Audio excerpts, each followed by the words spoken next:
All right, so welcome back into the metaverse. Today, we're going to be diving into something unique on the aspect of Phygital. Now, you've heard me talk about this before, the physical digital approach toward fashion, jewelry, luxury items, all those kind of things that could make their way not only into the metaverse, but also into the actual physical world, and dive in a little deep. I think this is going to be a fun one for sure. My name is Paul Barron. Welcome back to Metaverse Insider. Joining me today is Ms. Francine Ballard, who is the CEO over at a company and a project called Meta Golden. Great to have you on the show, Francine. Hi, Paul. It's a pleasure and an honor to be here. Excellent. So let's go into first Meta Golden. We do a ton of study here on NFTs, the evolution of what we see in the physical digital space. We've covered everything from Metaverse Fashion Week to a lot of the tech and the new projects that are really going in this direction, from gaming and NFTs. You guys are going a little different direction with Meta Golden. Give our audience, and think of our audience as sophisticated NFT and Metaverse insiders, and then people who are just now learning about Metaverse and NFTs for the first time. Talk to me about what you guys are doing.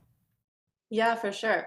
So just first off, I love CPI. I love what you're doing. Your whole platform is outstanding. And I think it's just such a blessing that you all reached out to me, because I've become such a huge fan. It's really hard to get news and information that's relevant to you in the space, just because it's not mainstream yet. So I've really enjoyed hearing your analysis and look forward to hearing more on that. But just to give you a sense of what we're doing, we are pairing physical assets with digital ones. We entered the space about 1.5 years ago, so we really have a first mover advantage in this regard. We started in jewelry, 18 karat jewelry. I think you'll see on some of the models there. I'm also wearing that necklace. It's inspired by blockchain code, so it is actually code. And, I just felt strongly that, this would be a very powerful technology really before it kind of came to the masses via NFTs. And I started creating, physical assets that were tied to digital ones. And we moved from jewelry into art and into now fashion with House of Web3. It's been an interesting ride, but the consumer seems to be pretty interested and enamored with the concept. So we'll see where it goes. I think I'm intrigued. We've covered, as I mentioned earlier, Metaverse Fashion Week. We talked to the Bosan team a little bit about how Phygital and the evolution of what we might see in the physical fashion space, along with art, as well as jewelry. But also you look at everything from the luxury goods items, whether it's, bags or watches, etc. When you look at an NFT tied to a physical item, how do you guys interpret that in terms of not only functionality, but how would it create a little bit of a value spectrum there for both the physical item as well as the NFT itself? Kind of explain how that's going to work with you guys. So I feel strongly, and I always have, that our digital identities are going to be increasingly more important and more, more dominant in our lives, in our lifestyles. I have an 8-year-old and a 13-year-old who essentially live in the metaverse, on Roblox. And my 8-year-old would rather spend money on her, furnishing her digital house in Adopt Me than a Barbie. So it's not, she's metaverse native, and this is the world she's growing up in. And, same thing for my 13-year-old. I think adults and, anything beyond Gen Z, they're slowly being exposed to this. But I think also 2023 is I think going to be the year of mass adoption in terms of NFTs. Like, it's not just a buzzword anymore. And I think, even though the market has dropped significantly, where sort of like these like generative collections, PFPs and what have you, Right. I think a lot of that was just kind of like the initial hype of like, wow, what is this? What is this? And seeing people make so much money and the FOMO. But there is real value to that. And I think that the rest of the world is waking up to that fact. And so I think moving forward, when you talk about value, the real value is pairing both the digital and the physical. And I've always sort of seen it that way. When I entered the space, there was the word Phygital didn't exist. And now I feel like it's just such people want to like vomit when they hear it because it's just so overused. But, but I do think there is true value in that, because I think being able to pair a digital and a physical asset together obviously just magnifies the value of that object. And it can be, I like. the thing is, it's a different interpretation. So Mhm. so for us, we pair the jewelry with digital art. So you saw some of Right. those NFTs where the jewelry moves within the art, and there's different interpretations of it. So they're all limited collections, and the artists actually, I let them run wild. I choose the artist, Mhm. and then I let them give their interpretation of what it is. And so it becomes valuable from that standpoint as art, I think. But then, there are other partnerships we're doing with digital assets like wearables, which I think is really interesting, and that's sort of where we're pushing forward in the metaverse and gaming and spaces. Interesting you bring up the artist collaborations, because that is something I do think we are really at a new entry point for how art is going to be created in the future, both from an aspect of not only the tool sets, but also the artists themselves are going to kind of redefine how they create their own works of art, as well as with partnerships like what you guys are doing. We had BT Music on here from the Gala team just last week, and if you follow BT, his whole idea around music is really pretty dynamic in the essence of what music has been in the past. It really does tie in that new added element from the physical and the metaverse aspect of it from a design standpoint. When you guys are selecting artists, how do you go about that? Because this is probably something new for a lot of artists and even designers. How did Yeah. they approach it? What's the kind of the shtick that you talk to them about getting them to go this direction?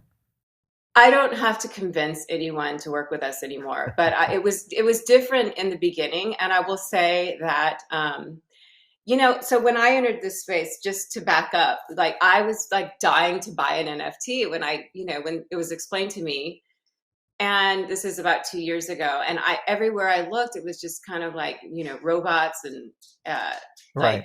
rockets, ships, and I don't know. I mean, so Apes. when I went to do my first collection, I wanted to do it with a real artist, because to me that was always where the value was. Like, and Hmm. so I started looking at other successful NFT collections, and just to give you a sense of like where the market was at that time, I'm looking on one of the big leaderboards in terms of like which collections are leading, and it was like Crazy Skulls, Mutant Kongs, Wonky Stonks, Fud Monsters, Crypto Moms, Freedom Mint for all crypto dad holders, Stripperville, sewer rats, like all these were like PFP collections, and I was just like, there's got to be a better way. There's got to be a point of entry for women. And so how I went about choosing artists, it really was very organic, because I was living in the space in Clubhouse at the time, and so I was meeting virtually all of these digital creators, and so it really was organic in the sense that I just followed and engaged with people whose art appealed to me initially. And we've all kind of come up together in the space. So people who really had no recognition before there was this medium for digital art now are huge. I mean, like now I'm, talking to Siobhan Wong and other, big creators, people who have really made names for them in the space. But it's only because like we all are kind of tied together through this common love of the platform, that and Yeah. we all truly believe in the space, and I think that's the thing. Well, and I look at, I'm a small art collector, and I've been trying to figure out a way to get to some of these artists from an NFT side of things. I like what you're doing with art in the sense that there is a NFT connectivity element. And I think a lot of people don't realize that the physical aspect of art has its attributes that are quite unique and different. It's really kind of what the art industry has been built on. Same thing with jewelry, same thing with watches, Yeah. all those kind of things. But I could also look at this from a luxury brand standpoint and think of, hey, if you have a Rolex, if it's a Daytona, a certain model that you want to go, whether it's a Steve McQueen model or something, and you had an NFT comparable asset that could rise in value.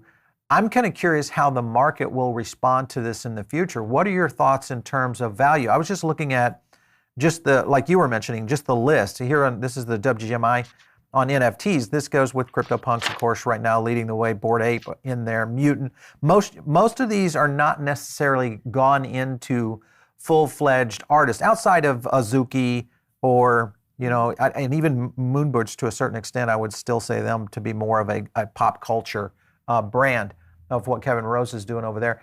But my point is when you look at the value of what an NFT could be in relationship to what the physical value could be on a piece of art or a piece of jewelry, do you think we'll see unique market prices develop for both? Because like right now, the Rolex market is out of control, even though it's softened a little bit. But could you imagine an NFT for that? Same thing with certain jewelry, same thing with certain art pieces. Explain to me how you think those markets will fare over the years as it starts to develop. Yeah, so a couple of things there. I mean, listen, I think that blockchain technology is so transformative that at some point it's not a question of like, will they pair or how will they pair? Like everyone will pair. So any appreciable asset, any luxury valuable asset will be paired with an NFT, if not just for authentication purposes, like what we're doing with Sotheby's. Then for, it automatically, I think, lifts the value just based on that, because if someone gives you a certificate of authenticity, it's like a lot of the art, the auction, the galleries and auction houses now give you your, whatever it is, this paper authenticity, that is a thing of the past. Like everything will be on chain. And so, we're working with innovators in the space. We work with a digital technology platform called Smart Stamp, which actually creates a digital fingerprint on the art. So that when you transfer it as an asset, it's recorded on the blockchain. So, I mean, I'm not saying they're doing this, but it opens up enormous potentials in terms of not just royalties for the creators, but royalties for the owners, which is mind-boggling. Exactly. So I think, and I've done a lot of interviews on that.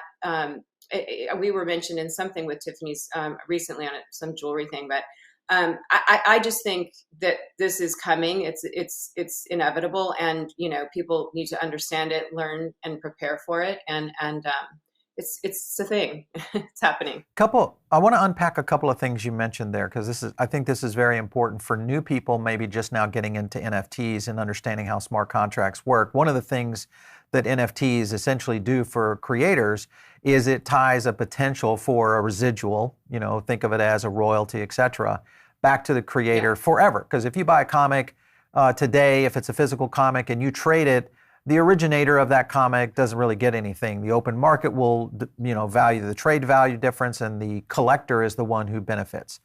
That's about to change, I think, with music. We're going to see that obviously change in the art spectrum, maybe even in the fashion spectrum, where fashion starts to go up in value, even though there's certain fashion lines that do go up in value. But when you look at the authenticity side of this, because this is one of the things that I think I start to stumble with in understanding how this can be, because I haven't seen a technology yet that can truly tie the authenticity of a physical device into the blockchain to where authenticity valuation can truly be linked.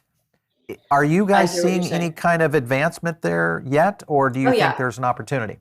Tell me about this. I'm very interested. There's a lot of people, and we're very fortunate to be working with some incredible disruptors and innovators in the space right now.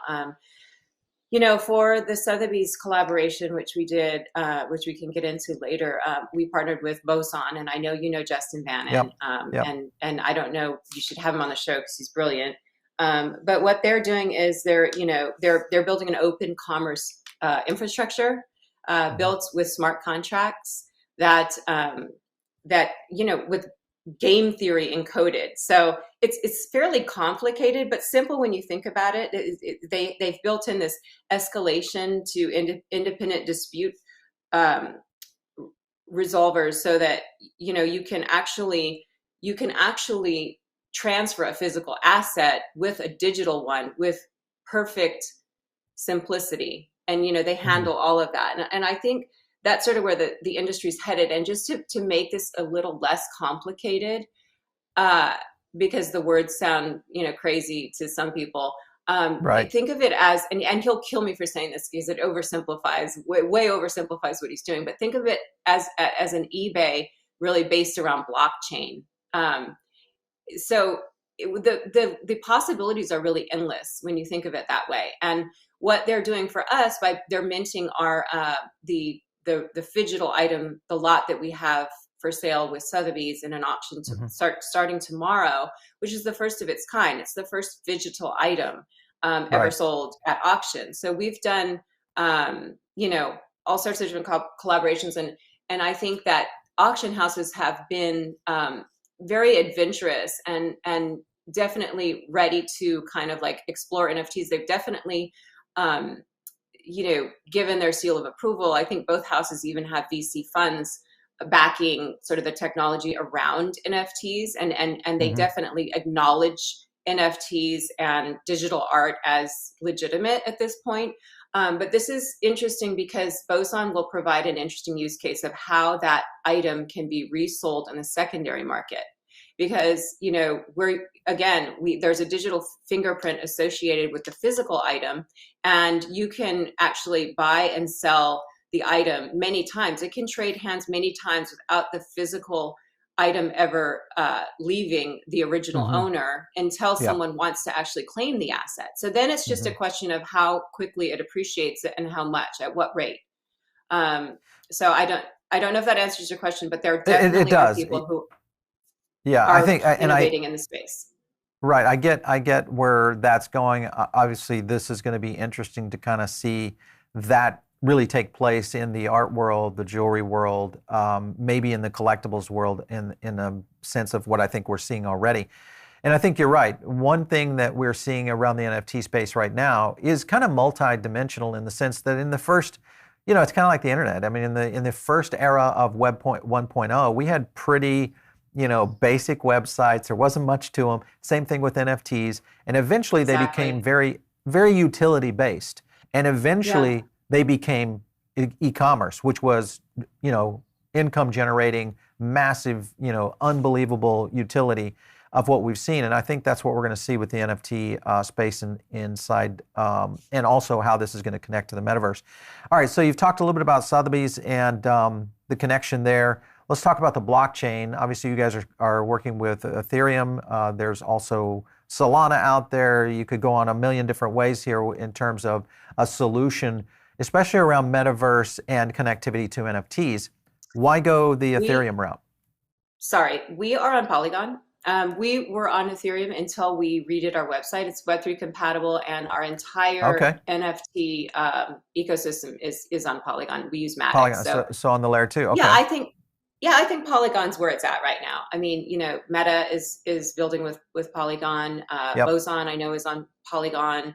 I think that they're doing really interesting things, and I had the good fortune of meeting them at NFT and NYC. Some of their coders and people, and I just think they're onto something. Layer 2 is so much faster, and for sure, you still have the benefits of Ethereum with the secondary market. I just think it's just an easy solution right now. And so that's, for that reason, and because it is eco-friendly, and that's incredibly important, not just to me, but to most of our partners, I think that it's definitely the way. And, it was critically important when we chose a backend. So our website, we rebuilt after about a year, and just to make it effortless, make it turnkey, because one of the lessons that we learned with our first drop was we oversold the collection, and it was a terrible disaster.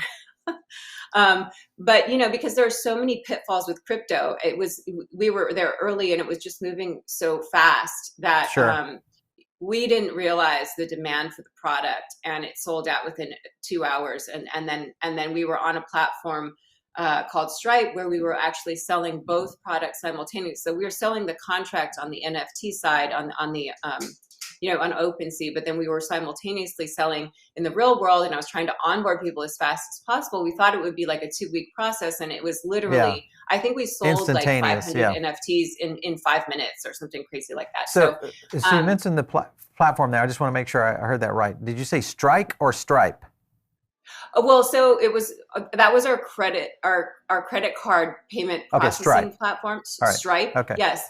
So you were selling a traditional e-commerce. Okay. So it was a traditional e-commerce model and also a blockchain model at the same time. Interesting. Okay. I was trying. So it was so fast, and I really wanted to I felt strongly about onboarding people into non-crypto natives into the space. Right. And so we spent months leading up to this drop.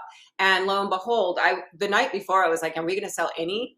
And so you just never know. You just never know. Yeah. We oversold it massively and got kicked off the platform because I had to issue hundreds of thousands of dollars in Yeah. And refunds. refunds. So, so the Okay. next thing I did obviously was build like a really badass website. Oh, sorry, that's my dogs. Where, you know, where the NFT process was seamless. Yeah. And the customer would receive their NFT immediately, and that's what we have now. And Yeah. also the crypto conversion issue. We had to make sure that the crypto converted to dollars immediately, and there's not this fluctuation of like how high is Ethereum now, or where are we in the Yes. market, and how do we pay our vendors based on the contracts that we've sold. And it's very complicated, but we've now figured all of that out, hopefully, and then it'll Very change cool. again as soon as we figure it out. Well, that is one of the things that obviously I think with a lot of crypto native companies and initiatives as they start to transition into, the metaverse of value, especially around things like Polygon and other chains out there that are kind of moving this direction in terms of instantaneous, resolution for transactions like what we're talking about. It'll be interesting how those start to really develop in the future, because I'm finding more and more, I teach courses mostly with business people who are trying to figure out how to utilize not only NFTs, but just crypto in general, all the way down to just transacting in USDC. So they're learning, and I think enterprises are going to start to really embrace this as we start to really kind of develop up to the next levels, which will I connect the think you're dots, right. for all this. And I think you nailed it earlier when you said it's like the internet, when it Yep. started, and it's just this nascent kind of, network right now. But Yep. as it gets built out, things will sort of crystallize, and it's really just sort of inventing itself right now as it No goes. doubt. Yeah, we are, fortunately I've had a chance to live through this, so I've seen, how this happens. And all the markers are there for an absolute run up in terms of adoption.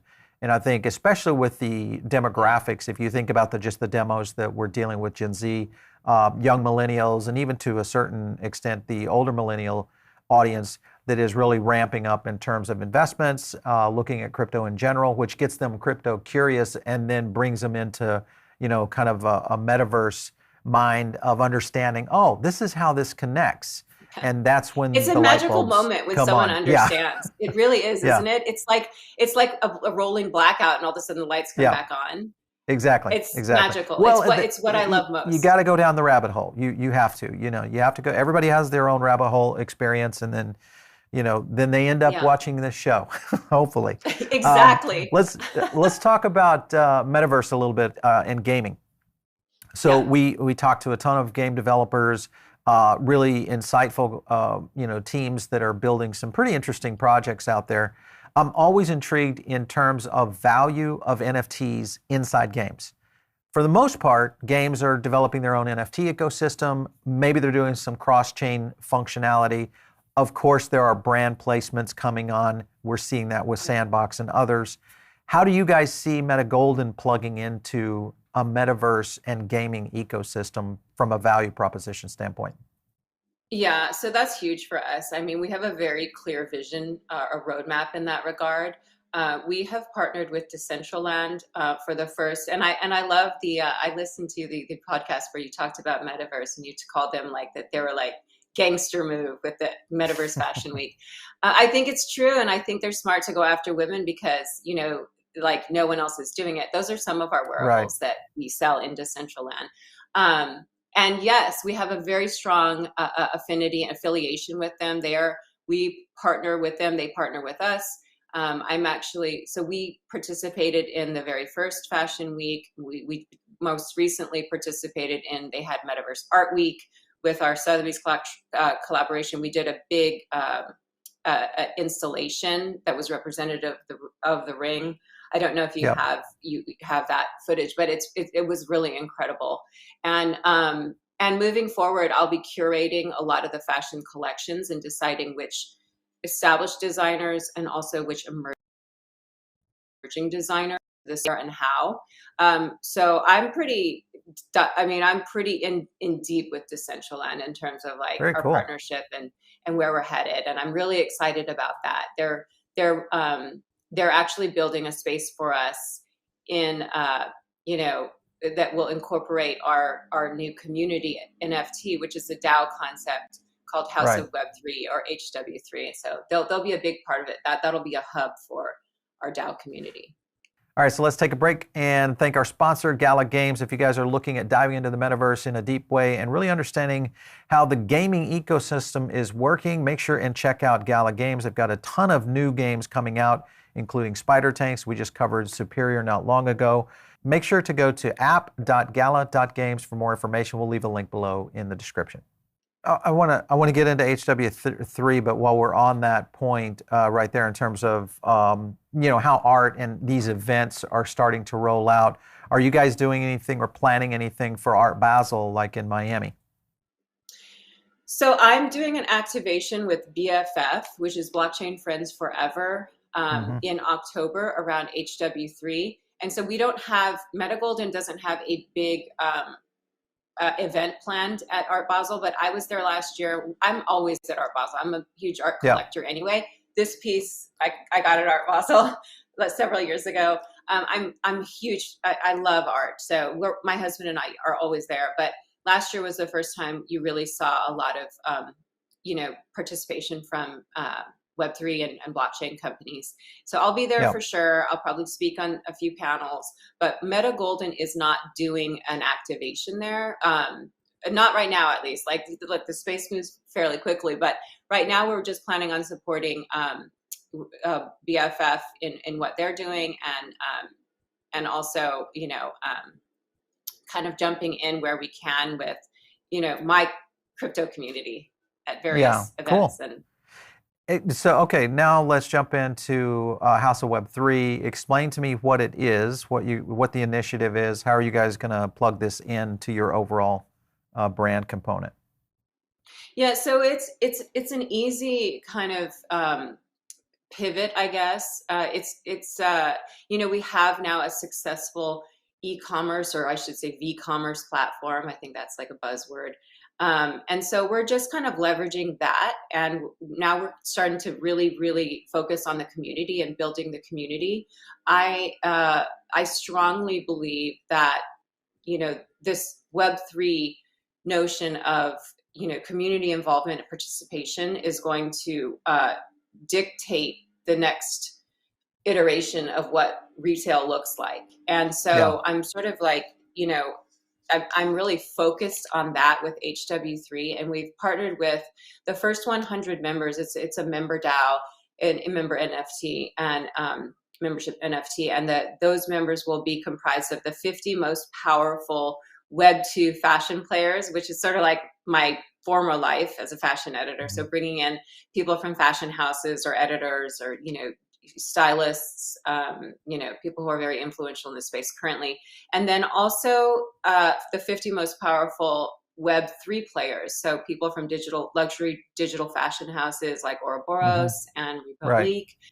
Right. And then, I think it's so much bigger than fashion, really. We've pulled, Justin Bannon from Boson in. We've pulled a lot of really people who are doing really interesting things, disruptors in the space, who I think will actually impact fashion more than the world understands right now. And so we want all those people sort of like in the fold, and then those people will benefit collectively through their participation and involvement. And, it'll be interesting to see where it goes, because it really will be owned by its own community, owned and operated ultimately. Right. I mean, it won't be a liquidity token immediately. We'll start with just governance, but then we'll move into probably liquidity early 24. Interesting. Okay. I'm always intrigued in kind of the journey, especially with Web3 native and Metaverse native companies and initiatives, of kind of the evolution of how the product rolls out. Typically, we see it in the gaming ecosystem. There's only a handful of companies that really have real strategies around Web3 and the evolution of where they're going to be at in the metaverse in the coming years. So it's always fun to watch those. Francine, when you guys got started, what was the framework? Did you raise capital? What was the framework to be able to get MetaGolden off the ground? I'm going to say this, and it's kind of embarrassing, but people might get a kick out of it. So my husband's in oil and gas, and I asked him if I could invest in Ethereum. He said no. So I didn't want it to be a thing, like a thing. So I sold some of my handbags and I bought Ethereum. And it was Good for you. at the time when Ethereum was running hard. And so I doubled my money, sold a few more things, doubled it again. And I used that to build a Wix website. I did it. I've bootstrapped I love everything. it. We have no investors. We're cash flow positive. I got really lucky on the timing, I think. And then, we sold out the first collection we did. So that was another, we sold almost 1,000 NFTs at, 500 a pop, or it was at the time 0.16 ETH. But so we've been very fortunate. We haven't had to go to market for investment, but that's coming because, we have some really, really big partnerships that I want to make sure are executed properly in the works. So we're going to have to build out the team and make sure we have the right resources to push forward. It's great to see startups like that because, I mean, we talk to a lot of investment and VC houses here on our show quite often, and many of them are going into major projects where there's hundreds of millions of dollars flowing into blockchain. Some of them go to zero, some of them end up becoming, the next Polygon. The cool thing is there's a ton of startups right now. It reminds me a lot of the early days of the internet. And the only concern I have is I am a little bit cautious because obviously I lived through the dot-bomb era and I saw a lot of really good products and ideas, that did not do well, obviously, at that time.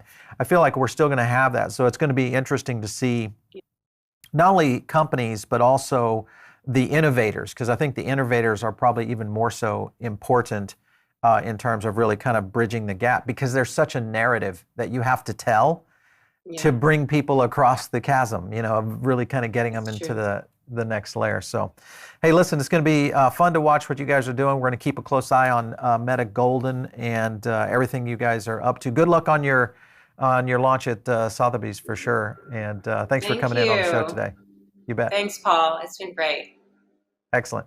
All right, so you guys are tuned in over on the podcast right now. Maybe after the shows, one of the things you can do, of course, is jump over here to the YouTube channel.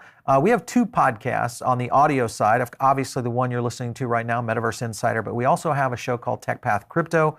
Make sure and search that out if you are on the podcast app right now. Otherwise, if you're here on the YouTube channel, then you're all in one place. That's where all of our shows reside. Of course, you can catch that just at Paul Barron Network. And make sure and subscribe. Like a few videos. That way you get into the cycle around the YouTube algorithm. All that works in. And hopefully we'll get you on your education journey around not only Metaverse, crypto, but also the whole aspect of really how Web3 is changing business, our society. There's so many things that are really happening right now in the early technology phase of what we're talking about. If you guys want to reach me, it is out there on Twitter at Paul Barron. We'll catch you next time right here on Metaverse Insider.